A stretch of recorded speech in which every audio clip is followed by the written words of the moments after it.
नमस्कार दोस्तों, मैं मुकुल गुप्ता आपके अपने YouTube channel Gupta ji math classes में आपका स्वागत कर पढ़ रहे हैं, जिसमें हमारा चैप्टर तीसरा वाला आज मैं आप लोगों को कराऊंगा, जिसमें थोड़ी बेसिक चीज़ें पहले जान लेते हैं। देखिए, चैप्टर का नाम है आव्यूह, जिसे इंग्लिश में बोलते हैं मैट्रिसेस। ठीक है, अब इसमें हमें सबसे पहले क्या चीज़ जानकारी चाहिए कि रो क्या होती है, कॉलम क्या होता है, मैट्रिक्स क्या होती है। ठीक है, सबसे मेन चीज़ तो हमें सबसे पहले ये देखना है कि देखिए इसमें दे रखा है कि किसी भी, देखिए सबसे पहले एग्जाम्पल पे फोकस करते हैं कि एग्जाम्पल में दे क्या रखा है। देखिए, अगर इस तरीके का हमें कहीं भी कॉलम मतलब इस तरीके का फंक्शन दिया है, ठीक है, तो हम उसे मैट्रिक्स बोलेंगे।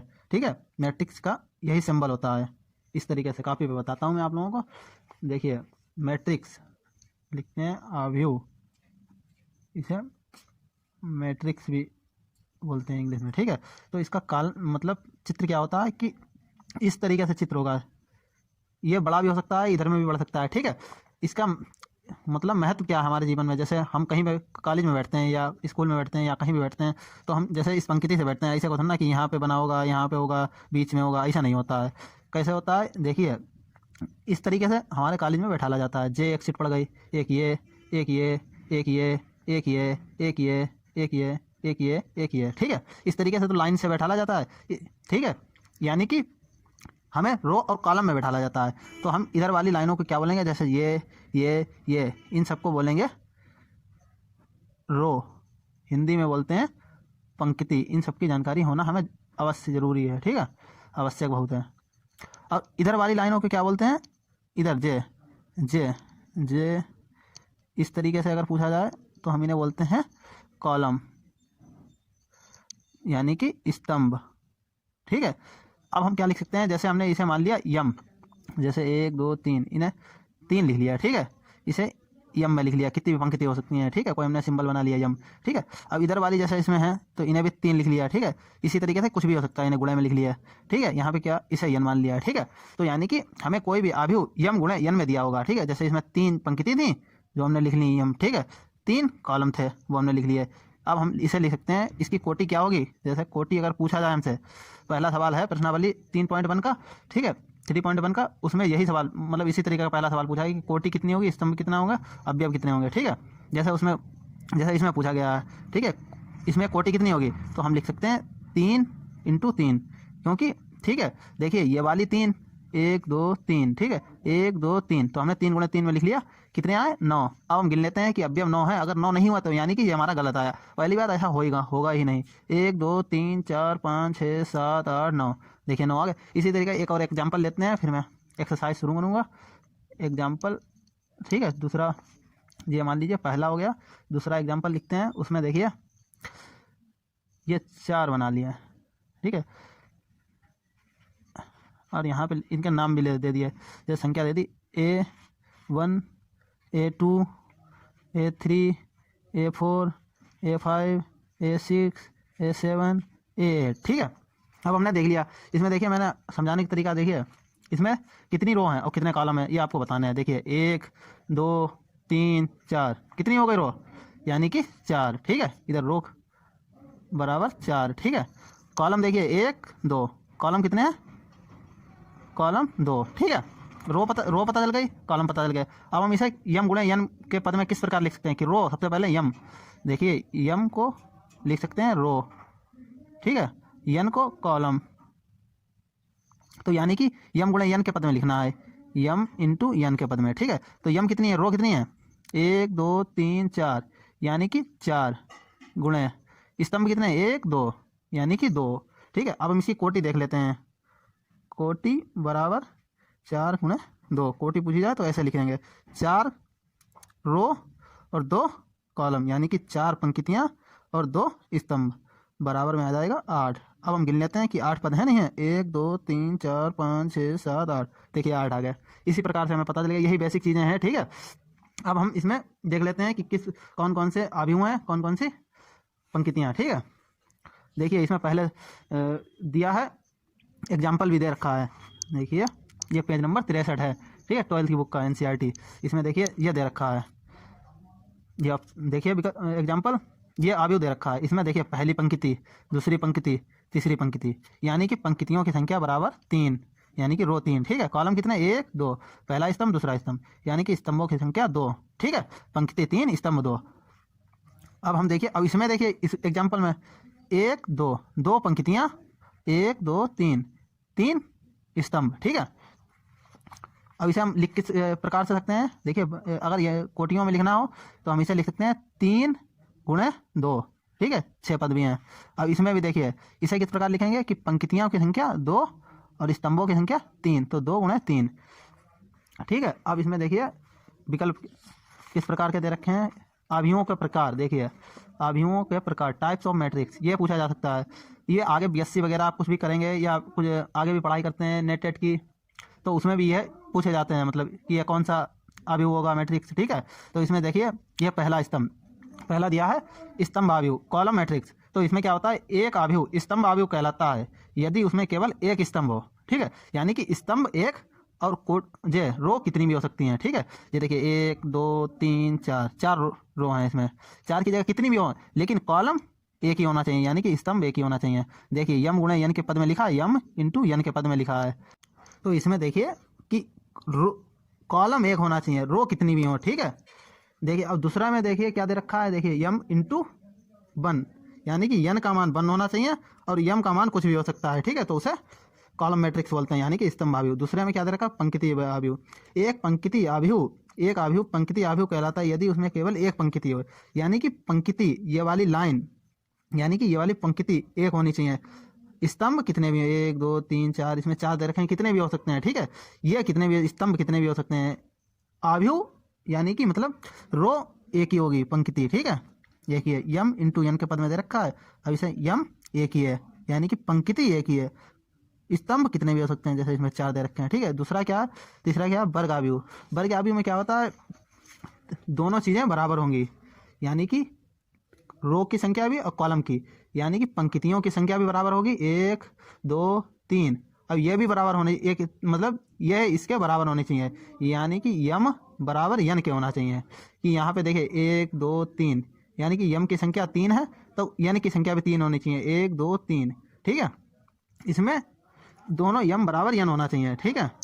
अब चौथे नंबर पे क्या दे रखा है, विकर्ण अवयव, डायगोनल मैट्रिक्स, ठीक है। डायगोनल मैट्रिक्स में क्या होता है, विकर्ण, ये 0 होंगे, यानी कि ये इसे बोलते हैं अपर ट्रेंगुलर मैट्रिक्स, ऊपर वालियों को, ठीक है। और इसे नीचे लोअर ट्रेंगुलर मैट्रिक्स, ठीक है, मतलब ये लिखे जाते हैं। ये देखिए इसमें डायगोनल यानी कि विकर्ण में कुछ ना कुछ मान जरूर दिया होगा, चाहे ये 0 हो सकते हैं, ये वाली तीनों संख्या है, और ये तीनों, ये वाले कभी 0 नहीं होंगे, ठीक है, विकर्ण मैट्रिक्स में, ठीक है। और फिर बाद में अदिश matrix, scalar matrix, scalar matrix में क्या होता है कि यह तीनों मान बराबर होंगे और ये वाले 0 होंगे, ठीक है। और तस्मक अवयव आइडेंटिटी मैट्रिक्स, ठीक है, इसमें क्या होता है, ये सभी 0 होंगे और इनका मान 1, इनका मान 1 होगा, ठीक है। और शून्य अवयव में क्या होता है, शून्य अवयव 0 मैट्रिक्स में ये सभी 0 दे रखे होंगे, तो इसे ओ के भी लिख सकते हैं, ठीक है, वो भी लिखा जाता है। अब मैं आपको सवाल पहला कराता हूँ, प्रश्नावली 3.1 का पहला सवाल। तो पहले सवाल में क्या दे रखा है, देखिए यहीं पे बताता हूँ क्या क्या दे रखा है। ये देखिए पहला सवाल, अवयव ए में जैसे ये सवाल दिया है, 2 5 19 -7 35 -2 5/2 12 √3 1 -5 17, ठीक है। ये अवयव दे रखा है, इसमें हमें ज्ञात क्या क्या करना है ये भी लिख लेते हैं, फिर आपको बताता हूँ। अवयव की कोटि, दूसरे नंबर पे अवयवों की संख्या, तीसरे नंबर पे दे रखा है अवयव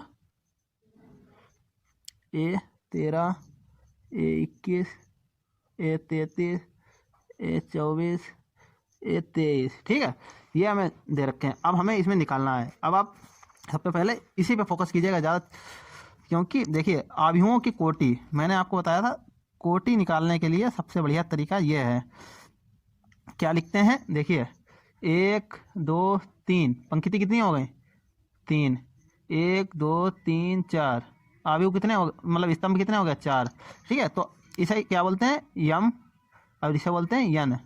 तो हम यम इंटू यन के पद में लिखते हैं, ठीक है। तो कोटि लिखेंगे 3 इंटू 4, ठीक है, बराबर 12 आ जाएगा।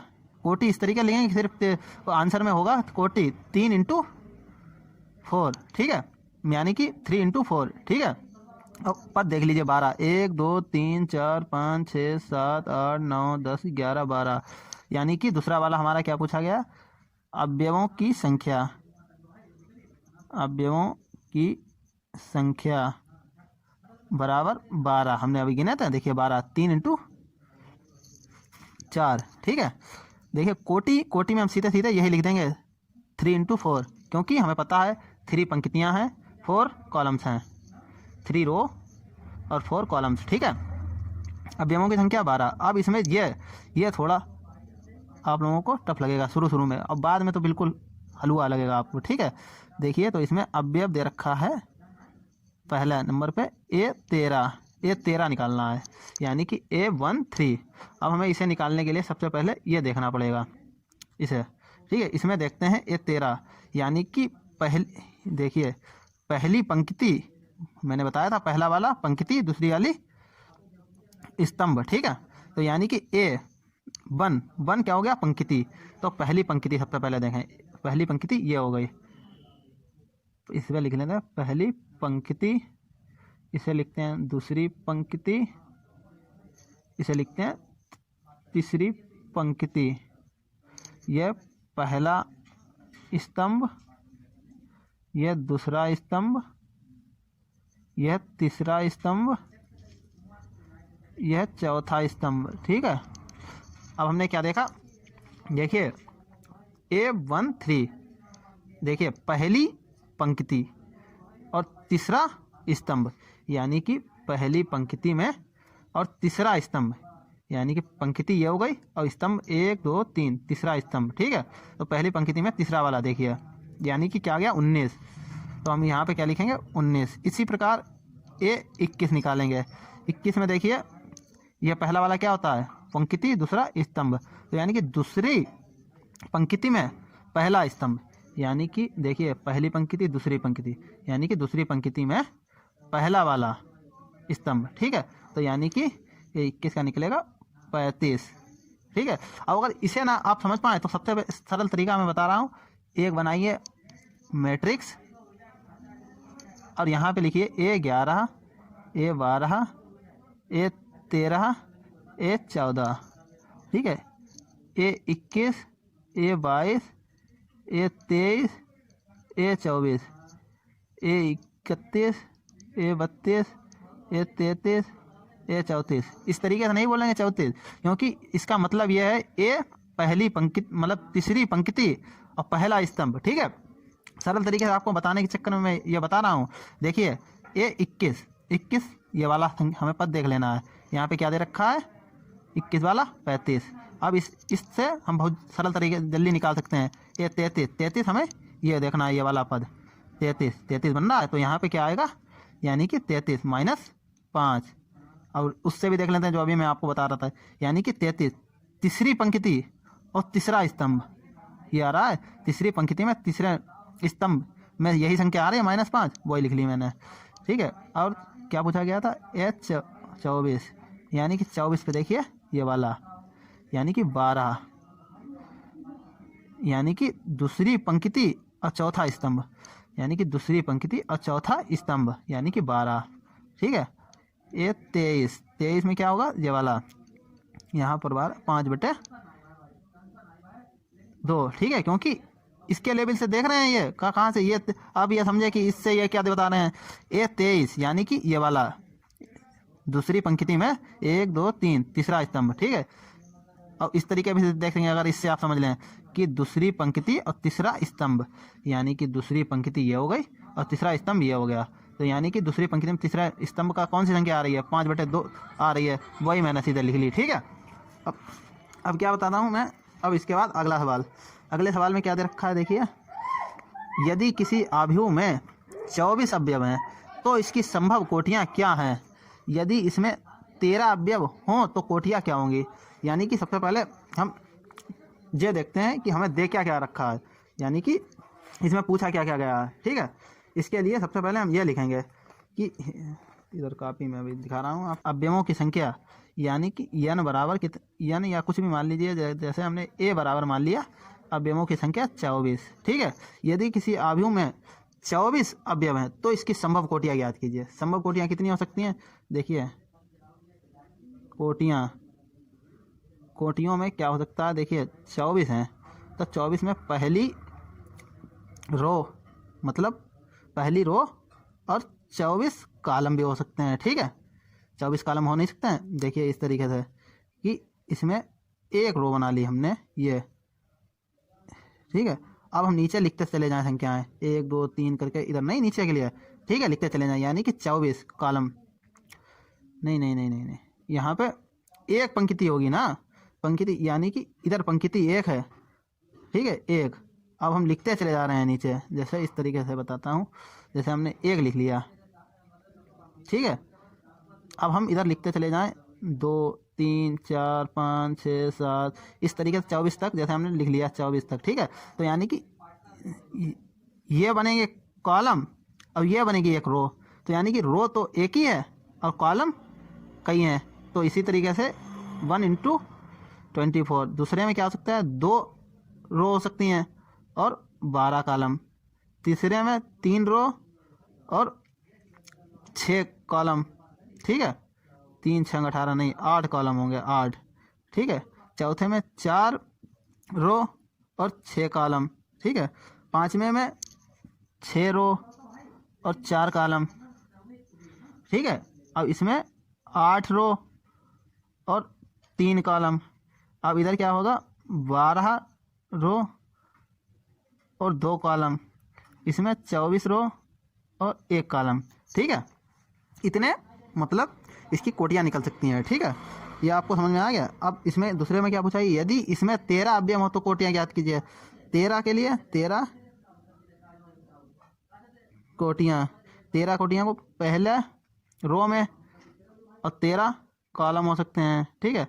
और 13 रो और 1 कॉलम हो सकता है, और तो कोई पद बन नहीं रहा है, ठीक है। इसी तरीके से ये वाला सवाल भी हो जाएगा, यदि किसी अवयव में 18 अवयव हैं तो इसकी संभव कोटियाँ क्या हैं, यदि इसमें 5 अवयव हैं तो क्या होगा, ठीक है। ये वाला सवाल भी देख लेते हैं।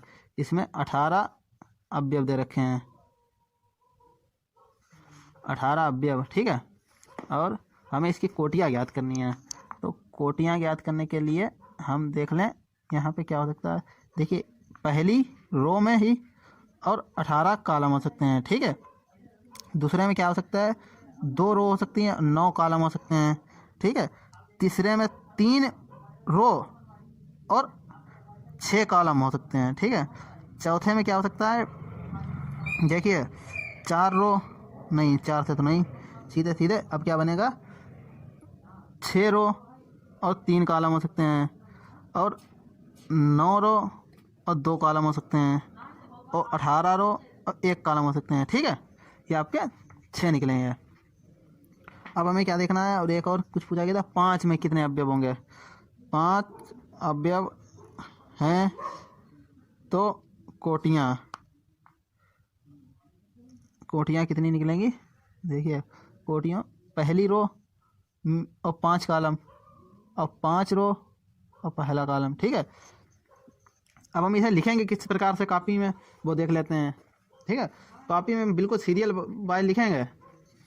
नोट्स में आप लोग कहेंगे नोट्स नहीं बनवाए, या मतलब किसी तरीके से हम ऐसे समझा दिया, समझाने नहीं। देखिए इसमें ये सवाल दे रखा था, पहले में हमने अवयव की कोटियाँ पूछी गई थी तो मैंने लिख दी।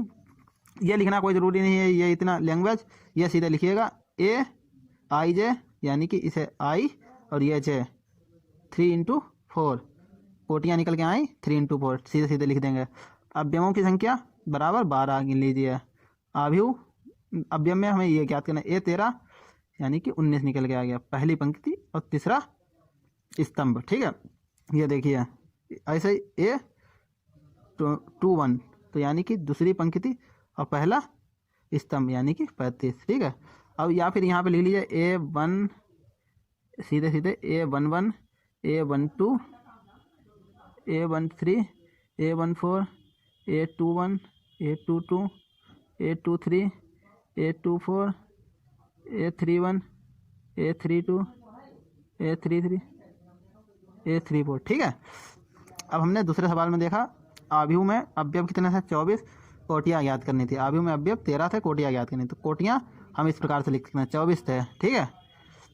इसमें लिख सकते हैं 1 × 1 कोटि और 24 स्तंभ, 2 कोटि और 24 स्तंभ, ठीक है, 3 कोटि और 8 स्तंभ, 4 कोटि 6 स्तंभ, 6 कोटि 6 कोटि और 4 स्तंभ, 8 कोटि 3 स्तंभ और 12 कोटि 2 स्तंभ, 24 कोटि 1 स्तंभ, ठीक है। इसी प्रकार 13 में लिखते हैं, 1 कोटि में ही 13 स्तंभ लिख सकते हैं और 13 कोटियों में 1 स्तंभ, ठीक है। इस प्रकार से यही तीसरे में भी किया है। अब देखिए चौथे सवाल में हमने क्या किया है, देखिए चौथे में पूछा गया था एक आव्यूह मतलब 2 × 2 का बनाना है, ठीक है। आव्यूह ए बराबर कैपिटल ए बराबर आव्यूह स्मॉल ए आई जे की रचना कीजिए जिसके अवयव निम्नलिखित प्रकार से प्रदर्शित हैं। यह दे रखा है ए आई जे बराबर ब्रैकेट में ए प्लस आई प्लस जे का होल स्क्वायर अपॉन 2, ठीक है। यह दे रखा है एक आव्यूह 2 × 2 सामान्यतः इस प्रकार हो सकता है। देखिए जैसे हमें कोई संख्या दी नहीं थी तो हमने सीधे सीधे ए बराबर ये मान लिया A11 A12, इसी तरीके से लिखे जाएंगे A21 A22, ठीक है। अगर 3 का बताते तो हम इस प्रकार से लिखते हैं, यहाँ पे बना के बता देना। 3 का होता तो A11 A12 A13 A21 A22 A23 A31 होगा, यहाँ पे A32 A33, ठीक है। यहाँ पे इस प्रकार से हो जाएगा। अब हमें इसमें क्या करना था, ये देखिए ये दे रखा था ये वाला फंक्शन, ये दे रखा है आई यहाँ पे कितने हैं 2 1 2 जे 1 2, यानी कि 2 × 2 का आव्यूह है, ठीक है। तो इसमें 2 रो भी होंगे 2 कॉलम भी होंगे, ठीक है। A11 पे क्या निकलेगा, देखिए यहाँ पे आई का मान भी 1 जे का मान भी 1 का स्क्वायर कर दिया अपॉन 2 जो हमें फंक्शन दिया था, ठीक है। यहाँ पे 1 + 1 2 का स्क्वायर 4 अपॉन 2 बराबर 2 आ गया। A12 में क्या रखा है, यानी कि 12 में पहला स्तंभ वो पहली कोटि वो पहली पंक्ति और दूसरा स्तंभ, यानी कि आई की जगह पे 1 रखेंगे और स्तंभ की जगह पे 2 रखेंगे जे की जगह पे, ठीक है। रखें 1 + 2 3 का स्क्वायर 9 अपॉन 2, ऐसे ही इसमें कर लिया। A21 में क्या हो गया, देखिए दूसरी पंक्ति और पहला स्तंभ, दूसरी पंक्ति पहला स्तंभ ये आ गया। ऐसे ही A22 में दूसरी पंक्ति और दूसरा स्तंभ, यानी कि 2 का और 2 का स्क्वायर आई जे का स्क्वायर 8, ठीक है। अब इसमें 5वें में क्या दे रखा है, 5वें में यही दे रखा है। इसमें और भी पूछेंगे क्या, हाँ इसमें ये और भी थे दूसरा तीसरा, ठीक है। अब इसमें देखिए 5वें में देख लीजिए 3 × 4 का आव्यूह है, यानी कि 3 पंक्तियाँ 1 2 3 4 आव्यूह 4 स्तंभ 1 2 3 4 4 स्तंभ, ठीक है। 1 3 × 4 का आव्यूह सामान्यतः इस प्रकार का होगा, ठीक है। लिख लेंगे इस प्रकार का होगा। फर्स्ट में ये दे रखा था हमें, ये फंक्शन दे रखा था, ये हमने कहीं अपने पास से नहीं लिखा है, ये आपके सवाल में दे रखा था, ठीक है। अब इसमें हमें सीधे सीधे इनके मान निकालना है। A11 के हमने मान निकाले, इसमें आई की जगह पे 1 रखा और जे की जगह पे 1 रखा। इसमें आई की जगह पे 1 होगा, जे की जगह पे 2 होगा। इसमें आई की जगह पे 1 होगा, जे की जगह पे 3 होगा, ठीक है। इसमें आई की जगह पे 1 होगा और जे की जगह पे 4 होगा। इसी प्रकार इसमें भी इसमें आई की जगह पे 2 होगा और जे की जगह पे 1 होगा। यहाँ पे आई की जगह पे 2 होगा, जे की जगह पे भी 2 होगा। यहाँ पे आई की जगह पे 2 होगा, जे की जगह पे 3 होगा। यहाँ पे आई की जगह पे 2 होगा, जे की जगह पे 4 होगा। यहाँ पे आई की जगह पे 3 होगा, जे की जगह पे 1 होगा। यहाँ पे आई की जगह पे 3 होगा, जे की जगह पे 2 होगा। यहाँ पे आई की जगह पे 3 होगा, जे की जगह पे 3 होगा। यहाँ पे आई की जगह पे 3 होगा, जे की जगह पे 4 होगा, ठीक है। इस प्रकार से आप मान रखिएगा, आपके आंसर मिल जाएंगे, ठीक है। तो अगर कोई दिक्कत हो तो कमेंट बॉक्स में कमेंट कीजिएगा, मैं आपको अच्छे से अच्छे तरीके से बताने का प्रयास करूँगा, ठीक है।